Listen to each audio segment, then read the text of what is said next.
Alam mo, nung bata pa ako, ugali ko na maging laging handa. Mula nang pumasok ako sa serbisyo, hanggang sa tumaas ang aking ranggo, bitbit ko yun. Bilang isang sundalo, likas na sa akin ang expect than expected. Understood, sir. Very good.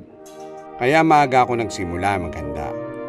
Bagong enlist pa lang ako, nag-ipon na ako. Hindi ko ipinubaya sa bahala na ang aking buhay. Pagmamahal sa pamilya at duty to my country ang mga naging guidepost ko sa buhay. Give my advice. Libre yan. Gladly accepted, sir. Ngayon pa lang, susundin ko na payo nyo. Very good. Katulad ng pagtaas ng aking ranggo, lumaki ang aking mundo. Lumawak ang diskarte ko sa natirang ipon. Nagsimula sa emergency fund sa bangko, hanggang sa umabot sa pag-invest sa stock market.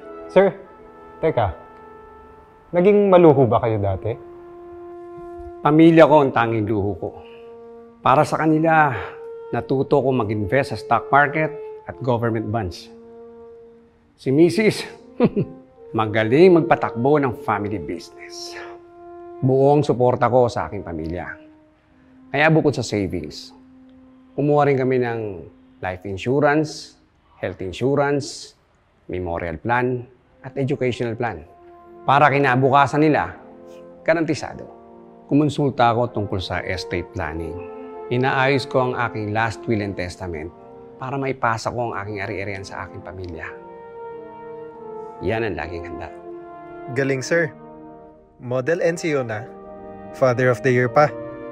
Alam ko kung paano gamitin ang pension pag-retire ko.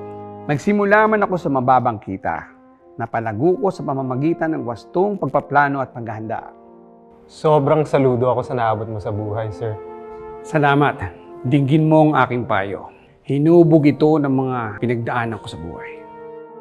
Tandaan, i-anticipate ang gastusin at pag-ipunan ng maaga. Planuhin at tuparin ang retirement goals. Disiplina ang kailangan. Ang sundalong may pinansyal na kaalaman, nakakatulong sa kaunlaran. Naniniwala ako dyan. Salamat sa mga payo, sir.